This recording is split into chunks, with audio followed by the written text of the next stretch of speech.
নমস্কার বন্ধুরা, shout with Dipanjan চ্যানেলে আপনাদের সকলকে স্বাগত জানাই।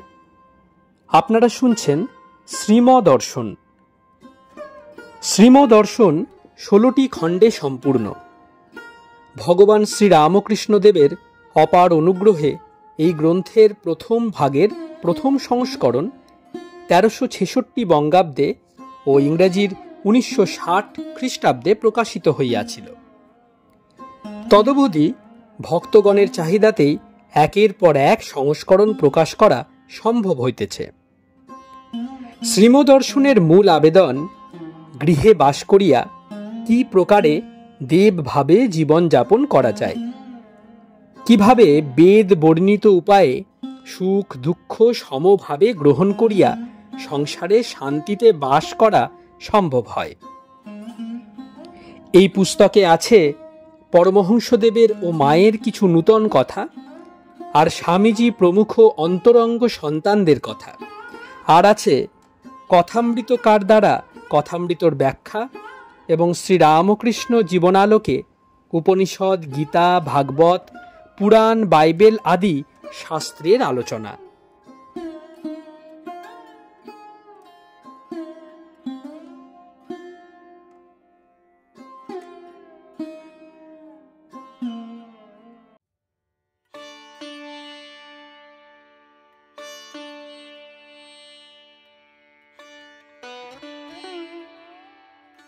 আপনারা শুনছেন স্বামী নিত্যাত্মানন্দ বিরচিত শ্রীমদর্শন।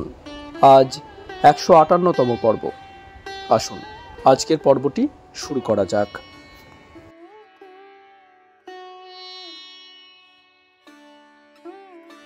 3 রাত্রি 9টা কথামৃত পাঠ হইতেছে। শ্রীরামকৃষ্ণ জন্মোৎসব দিবসে বিজয়, কেদারাদি সহ পঞ্চবটিতে বসিয়া আছেন, আনন্দে ভক্তদের উপদেশ দিতেছেন। শ্রীরামকৃষ্ণ বিজয়াদির প্রতি, মাঘ সুখ যে ত্যাগ করেছে সে জগৎ সুখ ত্যাগ করেছে। ঈশ্বর তার অতি নিকট, এই কামিনী কাঞ্চনী আবরণ। তোমাদের তো অত বড় বড় গোঁফ, তবুও তোমরা ওইতে রয়েছ। গীতা, ভাগবত, বেদান্ত সব ওর ভিতর।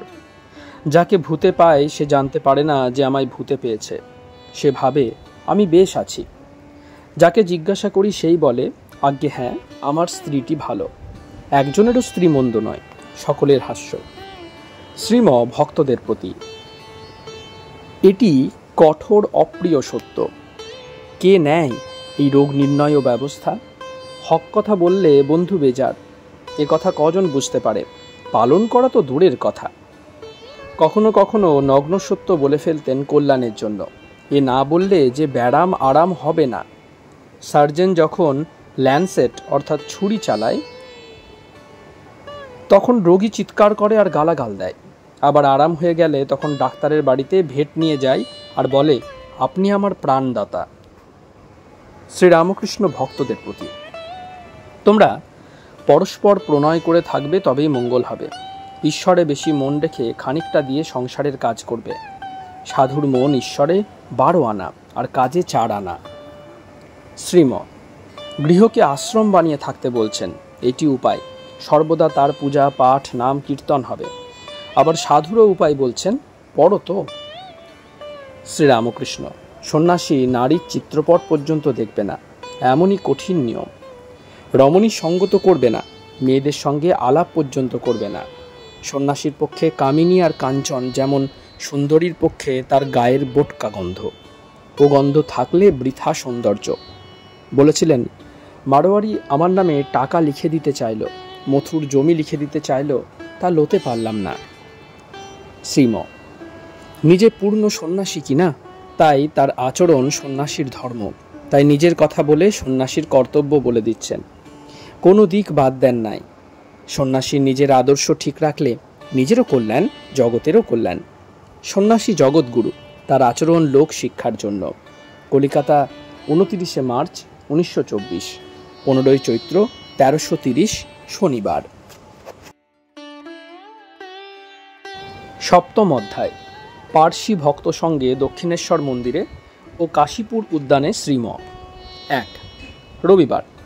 শ্রীম দ্বিতলের বারান্দায় বসিয়া আছেন। সিঁড়ির সম্মুখে বেঞ্চিতে দক্ষিণাস্য। নিচে প্রাঙ্গণে মটন স্কুলের সাপ্তাহিক সৎ প্রসঙ্গ সভার আয়োজন হইতেছে। গত রাত্রিতে বেঙ্গল অ্যাসেম্বলিতে ব্রিটিশ সরকার পক্ষের পরাজয় সংবাদ পড়িবার জন্য শ্রীম ব্যাকুল হইয়াছিলেন। তাই আজ অতি প্রত্যুষে বিনয় ও জগবন্ধু সংবাদপত্রের অনুসন্ধানে বাহির হইয়া গিয়াছিলেন। তাহারা শ্রীমর হাতে একখানা কাগজ আনিয়া দিলেন। তিনি মনোযোগপূর্বক পড়িতেছেন। এখন প্রায় 7টা। শচীনন্দন আসিলেন, তাহার পর মোহনবাসী ও তাহার ভাগিনীয়। একটু পর গদাধর আশ্রমের মহন্ত স্বামী কমলেশ্বর আনন্দ আসিয়া উপস্থিত হইলেন, সঙ্গে একজন ভক্ত শিক্ষক। এদের মিষ্টি মুখ করাও, এই বলিয়া শ্রীম সমাগত ভক্তদিগকে শ্রীরামকৃষ্ণের কথামৃত স্বয়ং পরিবেশন করিতে লাগিলেন।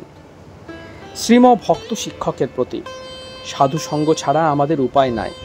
আমরা গৃহে রয়েছি কি না, তাই সাধু সঙ্গ দরকার। এ যেন ঠিক ঘড়ির সঙ্গে ভুল ঘড়ি মেলানো। সাধুদের ঘড়ি ঠিক, শুধু এদের নিকট আসা যাওয়া করলেই চৈতন্য হয়ে যায়। কথা শেষ না হতেই বম্বের ভক্ত শ্রী জিনওয়ালা তদীয় পত্নীসহ আসিয়া উপস্থিত হইলেন। ইনি বিখ্যাত পার্সি অ্যাটর্নি। তাদের লইয়া আসিয়াছেন ডাক্তার ডি মেলো। ইনি গোয়া নিবাসী ভারতীয় খ্রিস্টান। ইদানিং সংসার পরিত্যাগ করিয়া বেলুড় মঠে বাস করিতেছেন। নাম ব্রহ্মচারী হরিদাস। ইহাদের উদ্দেশ্যে শ্রীমকে সঙ্গে লইয়া দক্ষিণেশ্বর মন্দির দর্শন করিবেন। এখন সকাল 8টা বাজিয়া 7 মিনিট।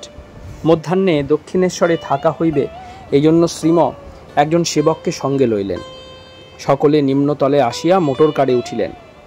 শ্রীম পশ্চাতের আসনে ডান হাতে বসিলেন, বাম দিকে জিনওয়ালা দম্পতি, সম্মুখে ব্রহ্মচারী হরিদাস ও সেবক। আমহার স্ট্রিট দিয়া গাড়ি বাগবাজারে আসিল। বিখ্যাত নবীনের দোকান হইতে সন্দেশ ও রসগোল্লা লওয়া হইল শ্রী শ্রী মা কালী ও ঠাকুরের ভোগের জন্য। কাশীপুর বরানগর বাজার রামরাজাতলা হইয়া চটকলের গা ঘেঁষিয়া গাড়ি আলমবাজারের মোড়ে উপস্থিত হইল। সেখান হইতে দক্ষিণেশ্বর। দক্ষিণেশ্বর মন্দির কি মনোরম স্থান, কত সুন্দর ও পবিত্র। সম্মুখে পতিত পাবনী জাহ্নবী, তারই পূর্বতটে সুবিস্তৃত উদ্যান, তাতে মন্দির। মা কালী, ভবতারিণী, রাধাকৃষ্ণ ও দ্বাদশ শিবের পৃথক পৃথক মন্দির রহিয়াছে। এই উদ্যান মধ্যে নবযুগের অবতার জগৎগুরু শ্রীরামকৃষ্ণের বাসগৃহ, তাহার তপভূমি পঞ্চবটী ও বিল্লতল বিদ্যমান। প্রায় নিত্য জগতের সুদূর প্রান্ত হইতে এই পবিত্র ভূমি দর্শন করিতে বহু লোক আসিয়া থাকে, জাতি ধর্ম নির্বিশেষে। মন্দির প্রতিষ্ঠার দিন হইতে শ্রীরামকৃষ্ণ প্রায় 30 বৎসর এ মন্দিরে বাস করেন। কত কঠোর তপস্যা করেন দীর্ঘ 12 বৎসর ধরিয়া। তৎপর কত রূপে কত কথায় শ্রী ভগবানের বহুবিধ দিব্যবিলাস উপভোগ করেন। এখানেই অখণ্ড সচ্চিদানন্দ বাক্যমনের অতীত যিনি, এই পরম ব্রহ্মকে তিনি দর্শন করেন। তাহার সহিত জগদম্বা রূপে, স্নেহময়ী জননী রূপে সর্বদা দর্শন, স্পর্শন ও আলাপন করেন। স্বয়ং পরমেশ্বর হইয়াও মাতৃ অঙ্কে শিশুবৎ জগন্মাতার আশ্রয়ে থাকিয়া ভক্তবৎ সারা জীবন অতিবাহিত করেন। পরম ব্রহ্মের বিলাসরূপ শিব, কালী, রাধাকৃষ্ণ, সীতারাম প্রভৃতি প্রত্যক্ষ করিয়া তাদের সঙ্গে আলাপ ও আনন্দ করেন। ঈশা, মুসা ও মোহাম্মদ রূপ এইখানেই দর্শন হয়। এ পবিত্র ভূমিতে শ্রীরামকৃষ্ণ জগতের প্রধান ধর্মমতগুলির সাধন করিয়া সিদ্ধি লাভ করেন। হিন্দুর শাক্ত, বৈষ্ণবাদী শাখা প্রশাখা মতের সাধনও এখানেই হয়। আবার খ্রিস্টিয়ান ও মুসলমান মতের সাধনেও সিদ্ধি লাভ করেন। তাই এ স্থান অতি পবিত্র সকল ধর্মাবলম্বীর নিকট। এই স্থান নবযুগের নবীন তীর্থ, অধ্যাত্ম জগতে যেন ডায়নামো। অনুকূল মনোভাব লইয়া গেলে আজও ভক্তগণ ঈশ্বরীয় শক্তির আকর্ষণ অনুভব করেন। যত মত তত পথ, ধর্ম সমন্বয়ের এই উদার বৈদিক বাণী এ স্থান হইতেই পুনঃ উত্থিত হয়। ভবিষ্যৎ জগতের সর্বজাতির সম্মিলন সূক্ষ্মরূপে এইখানেই সংসাধিত হয়। এই স্থানই অধ্যাত্মবন্যী জ্ঞান ও ঘন মূর্তি শ্রী বিবেকানন্দের উদ্ভবস্থল। তাই এখানকার প্রতি ধূলিকণা পবিত্র, বায়ুমণ্ডল পবিত্র, বৃক্ষলতা পবিত্র, পশুপক্ষী জনমানব সকলই পবিত্র। শ্রীরামকৃষ্ণ পার্ষদ শ্রীম ঠাকুরঘরের উত্তর দিকে উদ্যানে গাড়ি হইতে অবতরণ করিলেন। কি আশ্চর্য! এক মুহূর্তে শ্রীম যেন বালক হইয়া গেলেন। 70 বর্ষীয় এই বৃদ্ধ, তিনি কি শ্রীগুরু রামকৃষ্ণকে দর্শন করিয়া শিশু ভাব ধারণ করিলেন? 2 এবার প্রণাম ও প্রদক্ষিণ আরম্ভ হইল। শ্রীরামকৃষ্ণের গৃহের উত্তরের বারান্দার বাহিরে পূর্ব উত্তর কোণে ভূমিষ্ঠ হইয়া শ্রীম প্রণাম করিতেছেন। এই স্থানে দাঁড়াইয়া ঠাকুর ভক্তদের বিদায় দিতেন, তাই উহা পবিত্র। ঠাকুর ঘরে প্রবেশ করিয়া ছোট খাটের সম্মুখে মধ্যস্থলে পুনরায় ভূমিষ্ঠ প্রণাম করিলেন। ভক্তগণও শ্রীমর অনুকরণ করিতে লাগিলেন। এবার উত্তরের দরজা দিয়া নহবতে আসিলেন। শ্রীজিনওয়ালাকে বলিলেন, এই গৃহে আমাদের জননী শ্রী শ্রী মা বাস করতেন। অত ক্ষুদ্র প্রকোষ্ঠে কি করিয়া মানুষ থাকিতে পারে? ভক্তগণ উহা ভাবিয়া বিস্ময় প্রকাশ করিতে লাগিলেন। শ্রীম অগ্রে চলিতেছেন, পশ্চাতে জিনওয়ালা, তদীয় পত্নী ডাক্তার ডি মেলো ও সেবক। পঞ্চবটির দিকে অগ্রসর হইতেছেন। পশ্চিমে বাম হস্তে গঙ্গা। সকলে নহবতের ঘাটে আসিয়া দাঁড়াইয়াছেন। ভক্তদের লক্ষ্য করিয়া শ্রীম বলিতেছেন, এই আমাদের মায়ের স্নানঘাট। অতি প্রত্যুষে স্নানাদি সেরে নিয়ে নহবতের সিঁড়ির উপর বসে তিনি মালা জপ করতেন। ঠাকুরের সেবার জন্যই কেবল অত কষ্ট করে তিনি এখানে বাস করতেন। শ্রীম হস্ত দ্বারা ঘাট স্পর্শ করিলেন। অদূরে অল্প উত্তরে গঙ্গা তীরে একটি ইষ্টক নির্মিত বসিবার স্থান আছে, তাহাও হস্ত স্পর্শ করিয়া প্রণাম করিলেন। আর বলিলেন, এই আসনে একদিন ঠাকুর সমাধিস্থ হয়ে বসেছিলেন। এবার পঞ্চবটিতে আসিয়াছেন। পঞ্চবটির অশ্বত্থের পাদমূলে প্রণাম করিলেন পূর্বাশ্ব হইয়া। ভক্তদের বলিলেন, এই পবিত্র পঞ্চবটি শ্রীরামকৃষ্ণ স্বহস্তে রোপণ করেন। ধ্যান ঘরের দ্বার দেশে ভূমিষ্ঠ প্রণাম করিয়া গৃহ প্রদক্ষিণ করিতেছেন। গৃহ অর্গলবদ্ধ। দক্ষিণে জানলার নিম্নস্থিত সোপানে আরোহণ করিয়া গৃহাভ্যন্তরস্থ শিবমূর্তি দর্শন করিলেন। ভক্তগণ দর্শন করিয়া প্রশ্ন করিতেছেন, এই শিব মূর্তি ও অপর দ্রব্যাদি কি ঠাকুরের সময়কার?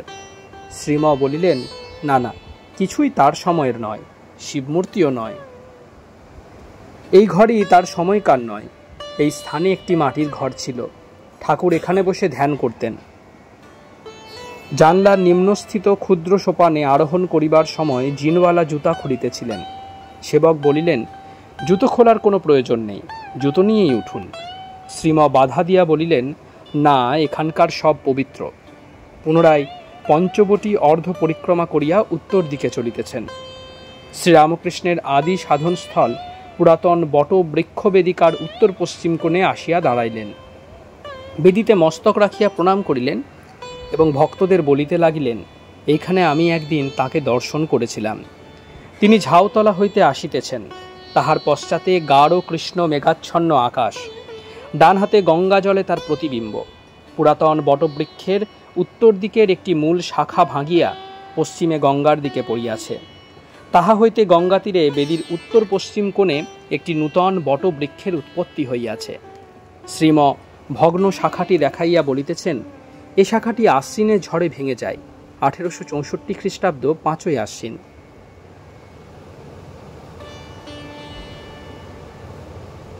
বেদিকা প্রদক্ষিণ করিয়া পূর্ব দিকে আসিয়া দাঁড়াইয়াছেন। বেদিতে মস্তক স্পর্শ করিয়া প্রণামান্তর ভক্তদের বলিলেন, এইখানে একদিন ঠাকুর বসিয়াছিলেন। তাহার পাশে বসা ছিলেন বিখ্যাত ব্রাহ্মভক্ত কেশব সেন। পঞ্চবটি ও পুরাতন বটবৃক্ষ বেদিকার মধ্যস্থলে মাধবীলতা বিদ্যমান। ইহা বেশ মোটা হইয়াছে।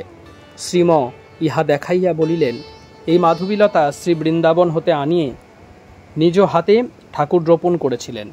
এই স্থানেই খোলা জায়গায় তোতাপুরি থাকতেন, তাই ঠাকুর সর্বদা যাতায়াত করতেন। খুব পবিত্র স্থান। বেদিকায় আরোহণ করিবার জন্য 2টি সোপান রহিয়াছে, একটি উত্তর পশ্চিম কোণে, অপরটি দক্ষিণ পশ্চিম কোণে। দ্বিতীয়টির নিকট আসিয়া শ্রীম বলিতেছেন, এই উপরের সিঁড়িটিতে একদিন ঠাকুর বসেছিলেন। বিজয়কৃষ্ণ গোস্বামী ও কেদার চাটুর্যে বাম দিকে বসা। তাদের উপদেশ দিচ্ছিলেন, সেই দিন তার জন্মোৎসব ছিল। জিনওয়ালা শ্রীমর প্রতি কি উপদেশ দিয়েছিলেন? শ্রীম সেবকের প্রতি, কি নাগা? সেবক বাংলায় শ্রীমর প্রতি, কামিনী কাঞ্চনী বন্ধন, ইহাই সত্যকে জানতে দেয় না। ইহা ত্যাগ করতে হবে। যে স্ত্রী সুখ ছেড়েছে সে জগৎ সুখ ছেড়েছে। বলেছিলেন, তোমাদের অত বড় বড় গোঁফ, কিন্তু এতেই রয়েছ। বেদ, বেদান্ত, গীতা সবের ভিতরে। যাকে ভূতে পায় সে জানতে পারে না তাকে ভূতে পেয়েছে। যে মাতাল সে নিজের অবস্থা বুঝতে পারে না। কামিনী কাঞ্চনের নেশায় মানুষ ডুবে আছে। সহাস্যে আরও বললেন, যাকে জিজ্ঞেস করি সেই বলে আমার স্ত্রীটি ভালো, কারো স্ত্রী খারাপ নয়। শ্রীমহাস্য। কাল রাত্রে এটা পাঠ হয়েছিল ভক্ত সভায়। শ্রীম ইংরেজিতে জিনওয়ালার প্রতি। ঠাকুর বলেছিলেন, বাপু ভোগ নিও না, তাহলে সংসারে বদ্ধ হয়ে যাবে, আর সকলকে ঈশ্বরের রূপ বলে জানবে। স্ত্রীলোক জগদম্বার রূপ, তাই তাকে সসম্মানে পুজো করতে হয়।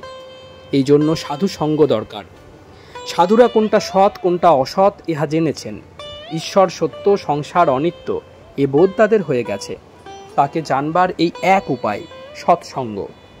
ঠাকুর এখানে বসে আর আমরা এখানে ঠাকুরের ডান দিকে রাস্তায় দাঁড়িয়ে শুনছি।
আপনারা শুনছিলেন স্বামী নিত্যাত্মানন্দ বিরচিত শ্রীম দর্শন।